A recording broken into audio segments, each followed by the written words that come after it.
Hi guys, I'm here at the Public Health Collaboration Annual Conference here in Manchester and just heard a phenomenal presentation from Dr Tamsin Lewis, otherwise known as SportieDoc. Do look her up.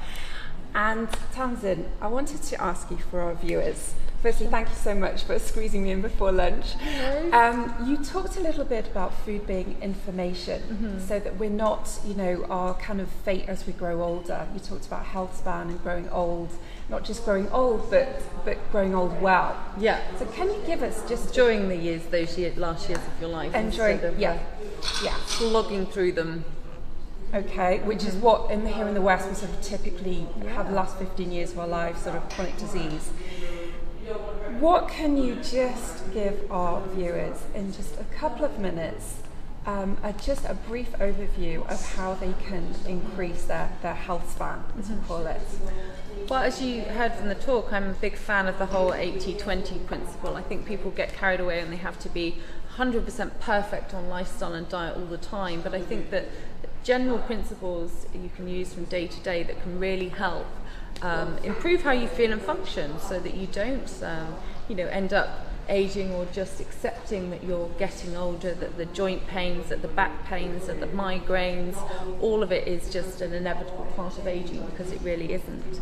So I encourage people to have a more nutrient density in their diet. What does that mean? It means really good fats. It means sourcing out, if you can afford it, the more organic fruit and vegetables, higher fat dairy, because we know that it has some good ingredients that can definitely help which genes get switched on and don't. Moving more, as we all know that exercise is important, but generally just being more active. If you're sitting around for a long time, get up, stretch, do some squats, do some movements. I like the use of the sauna if you can, if it's available to you. We know that you can just get fitter from sitting in a sauna. Having 30-second to 5 minutes, if you can really build up that long, of cold showers really can help. It can improve your health long term. So don't worry if you've had binges or pig out sessions. Bring it back to what really matters. And we know that what you do 80% of the time matters most. I've got increasingly interested in these 12-hour to 16-hour fasting windows, because we know that they can help the body clear out cellular damage. When cellular damage accumulates, we age faster.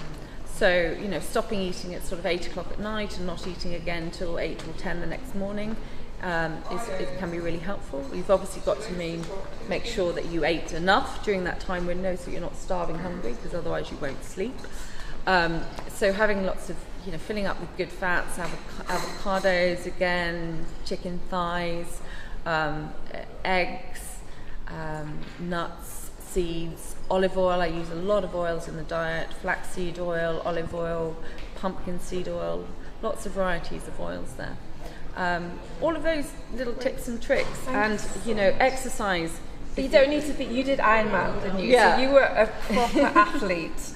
I was. Yeah. And I'm more of the couch potato persuasion. So what you're saying is that you don't need to do what you did. You don't need to do extremes. No. Don't need to be extreme. Okay, no. Amazing.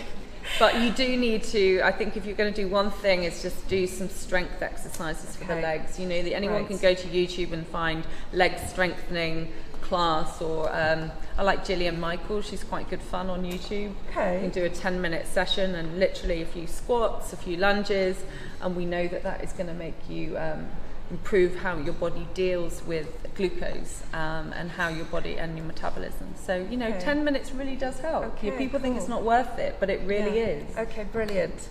Wonderful, practical, inspiring advice from Dr Tamsin Lewis. Thank you so much. No worries. Bye folks.